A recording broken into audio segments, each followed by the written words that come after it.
or I'm just in a harsh mood today.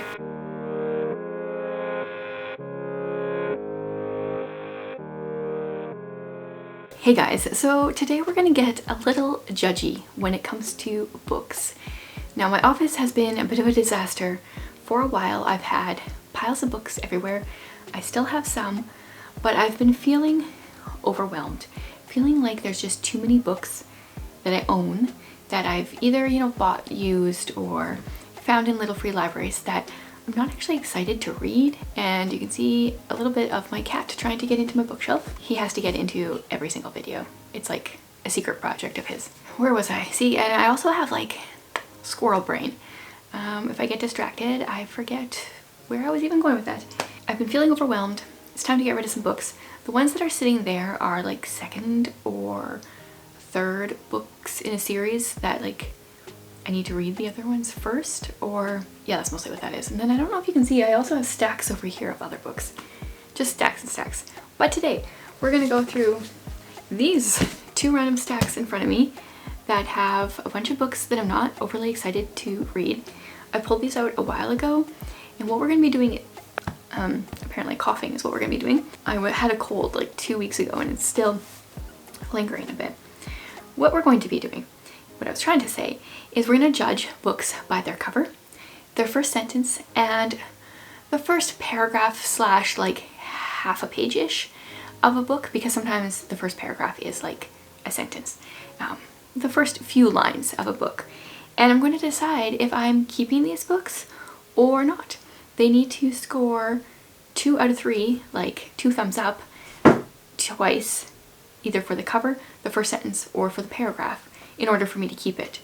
And this is just random personal preference. So the books are in no particular order, variety of genres. There's some of everything in here.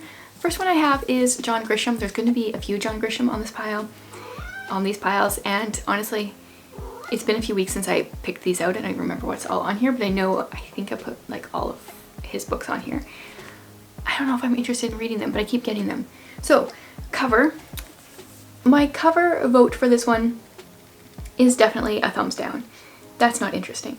And my daughter has real issues when their name is bigger than the title. And I don't think I have as big of an issue with it as she does, but it is still annoying. So that's -1 in that area. Now we can go on to the first sentence. The face of Nicholas Easter was slightly hidden by a display rack filled with slim cordless phones. And he was looking not directly at the hidden camera, but somewhere off to the left, perhaps at a customer, or perhaps at a counter where a group of kids hovered over the latest electronic games from Asia. While I was thinking maybe paragraphs would be really short, I wasn't thinking of sentences that would be forever long. I mean, that's slightly intriguing because cordless phones, that's been a while. A display rack of cordless phones. And the hidden camera thing intrigues me. So I will give that a check. So we got like 1 negative, 1 positive here. Let's read like another sentence or two here to see how it goes. Though taken from a distance of 40 yards by a man dodging rather heavy mall foot traffic, the photo was clear and revealed a nice face, clean shaven with strong features and boyish good looks. Yeah, that got boring real fast. I was liking the hidden cameras, and then the long sentences are kind of dragging. So that is 2 no's, 1 yes, which means altogether this is a no, and I'm going to unhaul this book. So apparently, I found this one in a little free library. Apparently Michael Crichton, who wrote like Jurassic Park and stuff, also wrote some books as, these are like medical thrillers or something. So he wrote them as Jeffrey Hudson, but obviously they didn't do so well. Now these ones are like Michael Crichton writing as Jeffrey Hudson. I don't even understand this cover because it's like it's a pen name, a ghost name, but yet you're putting your real name really big. So, and like the cover itself is on the boring side. Once again, author name, huge. This is slightly smaller font, pretty close to the same size, but it's not all caps. So I would give it a no for the cover. Let's go first sentence. All heart surgeons are bastards, and Conway is no exception. I feel like you could have used better terminology for that. So that will be a no as well, which already means this is a no. Do I even continue? Let's see. He came storming into the Path Lab at 8:30 in the morning, still wearing his green surgical gown and cap, and he was furious. That sentence was better, but it had 2 no's already, so this one's gonna go. Next up is Ruth Ware's The Woman in Cabin 10. I don't know if I've ever loved a Ruth Ware. I'm always willing to like pick hers up from the little free libraries. I do like this cover. This one's gonna get a thumbs up for me because it has that texture that a lot of thrillers have, where like the water is like bumpy. I think that's really cool. Even the like stuff running down is textured, so that gets a thumbs up. Let's try the first sentence. In my dream, the girl was drifting far, far below the crashing waves and the cries of the gulls in the cold, sunless depths of the North Sea. This is supposed to be a thriller. Like, they normally have really gripping first sentences. This one's not working. Let's try the rest of the paragraph. Her laughing eyes were white and bloated with salt water. Her pale skin was wrinkled, her clothes ripped by jagged rocks and disintegrated into rags. That's more interesting, but not really interesting enough. I don't know. I maybe just went against my own thing. The cover got a thumbs up. The first sentence is a thumbs down, and the second is kind of like middle of the road, which, because I'm not big into, like, I haven't had a lot of success with Ruth Ware anyway, this is going to go on the get rid of pile as well. I don't even know if I'm going to keep any of these. Okay, this one I know I got from a garage sale at some point because people have been talking about Preston and Child. This is Crimson Shore, and I am intrigued by the cover. Like, even just that is, I don't know, it's kind of cool. But then there's like this ship in the distance that adds some intrigue. I don't even know if I picked this up for myself. I don't remember why I picked it up. First sentence. When the doorbell chimed, Constance Green stopped playing the Flemish virginal and the library fell silent and tense. That's not very interesting. She glanced in the direction of Special Agent AXL Pendergast, sitting by a dying fire, wearing thin white gloves, having gone quite still while leafing through an illuminated manuscript. A glass of Amontillado, I have no idea, half finished on the side table. Like, I'm realizing that long sentences are boring. So, cool cover. The writing seems boring. So, get rid of that one. Okay, now this is a different genre. I would say those were probably all more like on the thriller suspense type. This one I think is historical fiction. This is The Paris Key, and judging a book by its cover here, I think I like this as a picture. Like, if I saw this in the world, I would like this. I don't know if I like it as a cover. The back is almost more interesting because it's called The Paris Key, and the back has actual keys. The cover is like the middle of the road. Probably, I wouldn't pick this up just because of the cover, so let's say thumbs down. Her Uncle Dave used to say, "Remember the locksmith's code, Genevieve." That's the first sentence. That's lame. Second one, never reveal the secrets you find behind locked doors and never, ever abuse the power to open a lock. Yeah, that's not interesting to me either. This is like, I feel like this is very negative so far as a video because I've done 5 books and I'm getting rid of all of them. But at the same time, this feels freeing. Next one is The Secret of Magic. I know somebody on BookTube that I follow read this a while ago or talked about it a while ago, but I don't remember if it was in a positive or negative way. I got this from a little free library a long time ago. The cover, well, I mean, like, the house is intriguing, and I do like, I think this is a typewriter here or something. I do like that. Yeah, it is a typewriter. It's just so zoomed in. I'm not sure I like it as a cover. But it says if you like The Help, you'll love this one.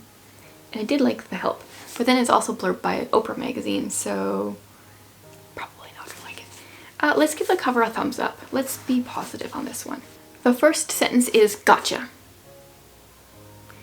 Which, I mean, like, it makes you want to read more because, like, what is happening? But it's not, like, overly amazing. Let's say that's a thumbs down. Let's read a little bit more, see if it's any better. Joe Howard Wilson jerked and his hands went straight to his face and then his body for his gun. Groping, feeling, saying his prayers. Checking to make sure that he was awake and what happened in that forest in Italy, all the killing was over. Checking to make sure it wasn't happening now. This is one that I feel like everything's kind of just mediocre, but I have to make a decision. But I'm sometimes really bad at making decisions.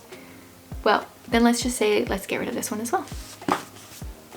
Okay, another historical fiction.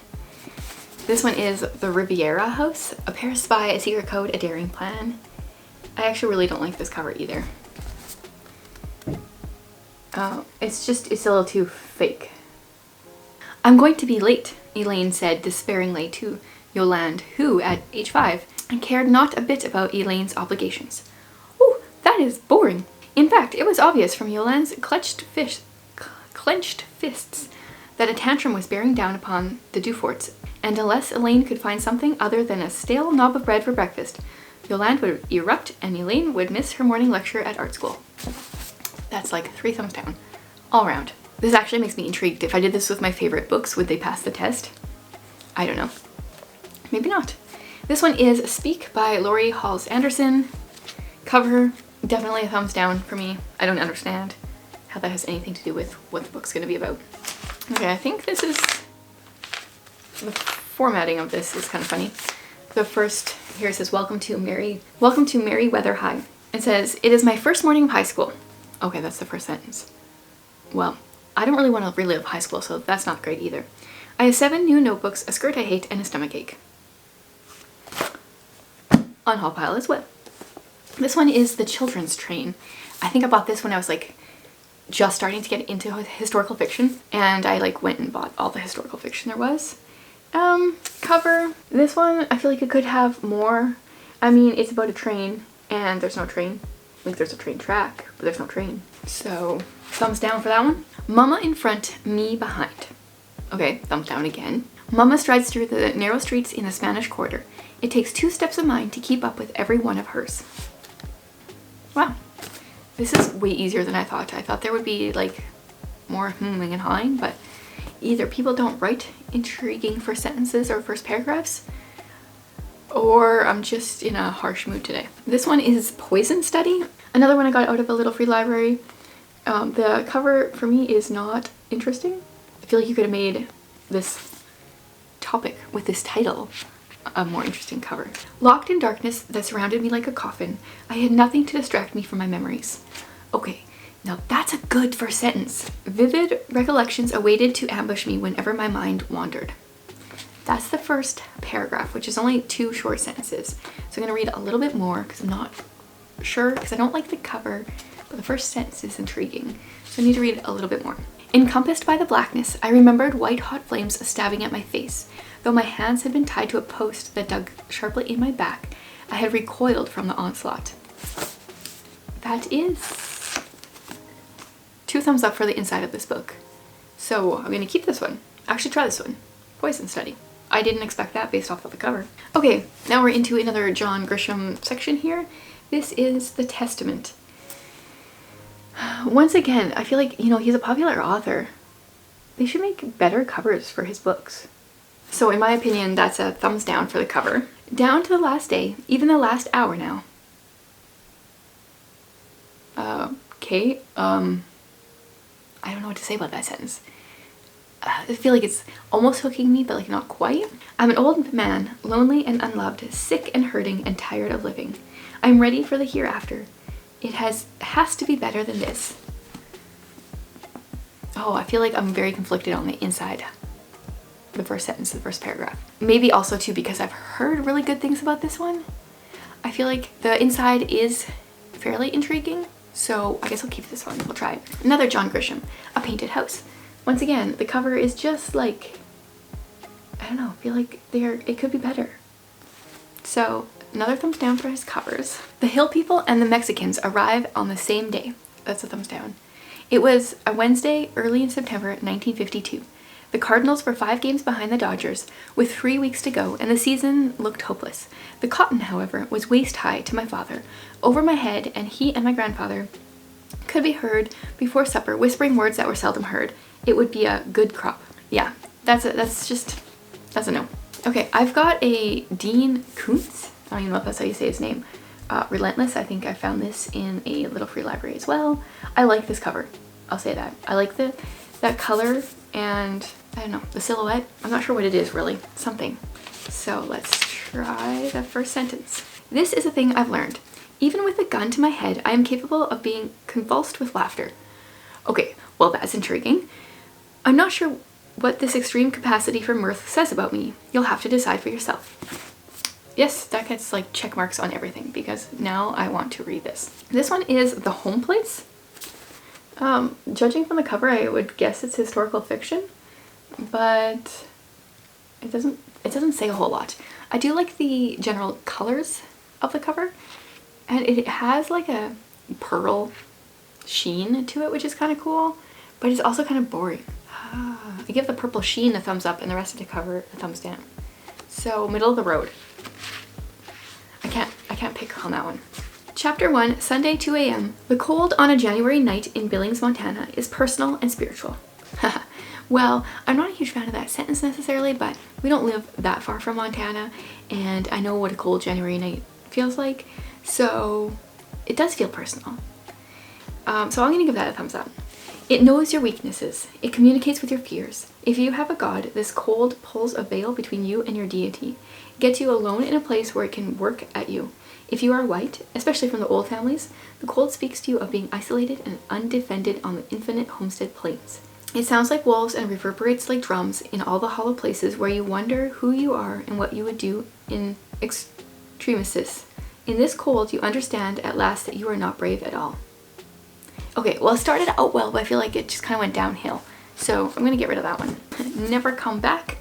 This is one that I thought had all my initials in it, like last year's Read Your Bookshelf challenge, and it totally doesn't. Apparently I don't even know how to spell.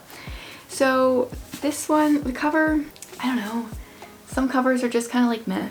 It's not like majorly thumbs up, love it, but it's not the worst that I've seen. So I'll give this one middle of the road as well.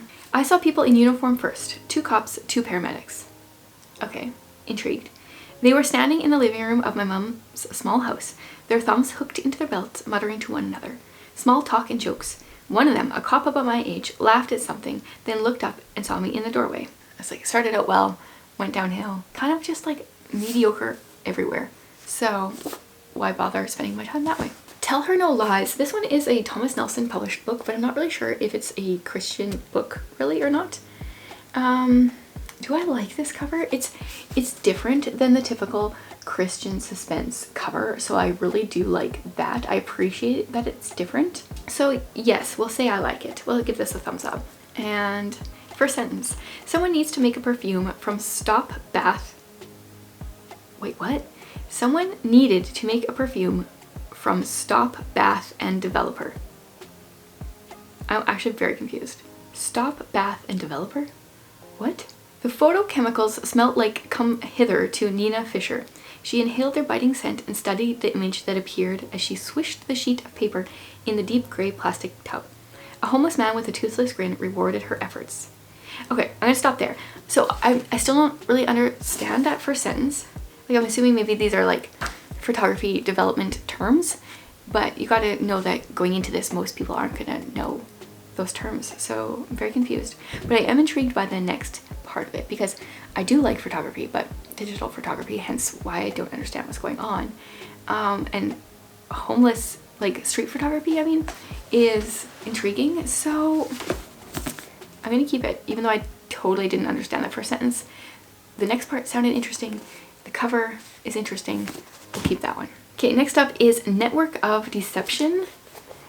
This one I pulled out from a little free library. It intrigued me. This is a Revel published book. The cover, though, I will say is not my favorite. Definitely a thumbs down.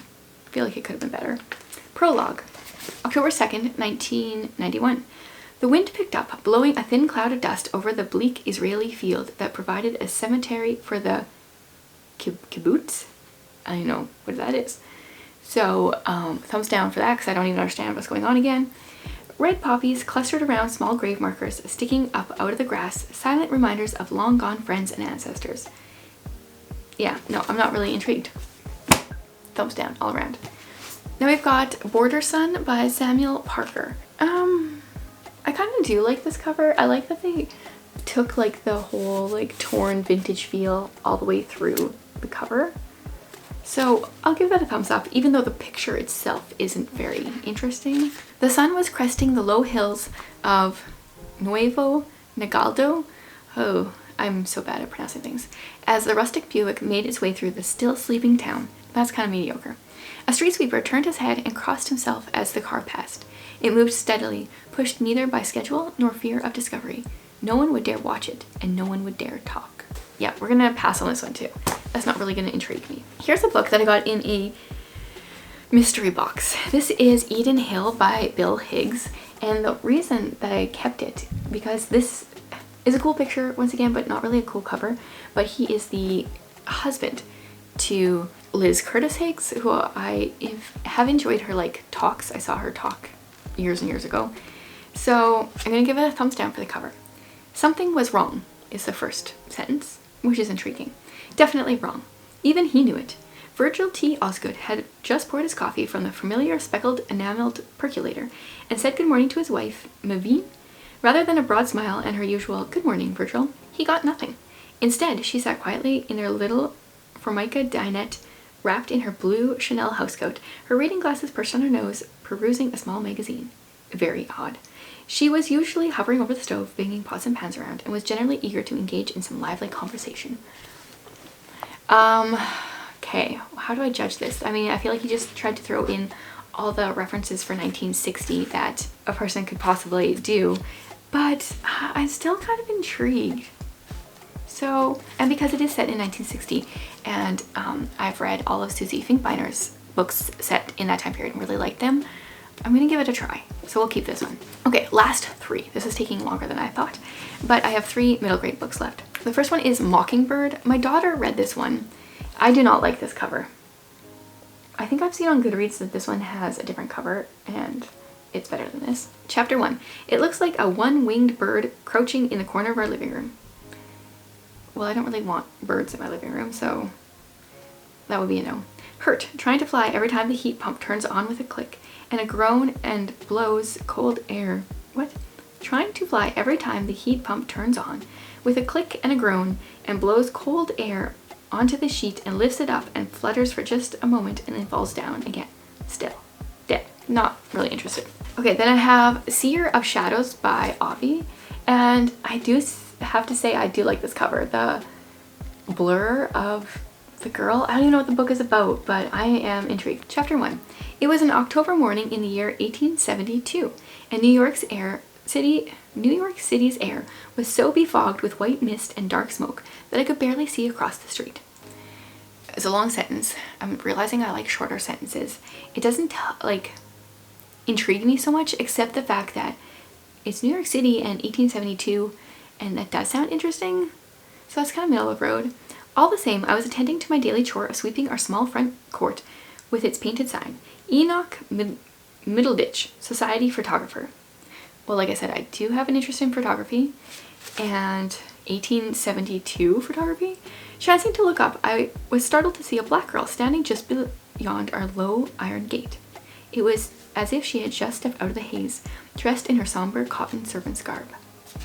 Yeah, I'm keeping that one. I'm intrigued. And the last one here is Outlaws of Time. I think that's the series. The Legends of Sam Miracle is the first book. This is by N.D. Wilson. And I thought, like, I originally bought this for my kids forever ago, thinking they might like it, but I wanted to try it. And this guy has snake arms. I don't know if you were paying that much attention, but his arms are like snakes. So I thought my like fantasy loving kids would like it, but they've never picked it up, and I don't really like fantasy. That snake arms definitely is like a turn off for me. Prologue. If you could stand still in time, you would feel it hissing around you like wind made out of sand. Mediocre. If you had wings made for that wind, you could soar above the swirl of history as easily as a crow circles a hayfield. You could float just beyond the edge of every now. You could spread your time-gliding wings like 2 cold shadows over always. Yeah, no, not interested. So, after all that, I have 3, 4, 5, 6 books that I'm getting rid of. That I'm keeping, I mean. I've got The Seer of Shadows, Eden Hill, Tell Her No Lies, Relentless. I'm very surprised by that one. The Testament, and Poison Study. Actually very surprised by that one too, based off of the cover. And then I have all of these books that I'm getting rid of. So I think that was a win. I think that was a win. It means I can have less books in my office, and especially less books that I'm not excited about, and then hopefully just have a collection of books I'm really excited to read. I'm gonna be unhauling these. Let me know some of the books that you've unhauled recently. Do you have like a regular unhauling schedule, routine? How do you do it? Do you unhaul books that you've not read yet? Do you pick up books that you wish you wouldn't have? What are your bookish issues? I would love to hear them. Thanks for being here, guys.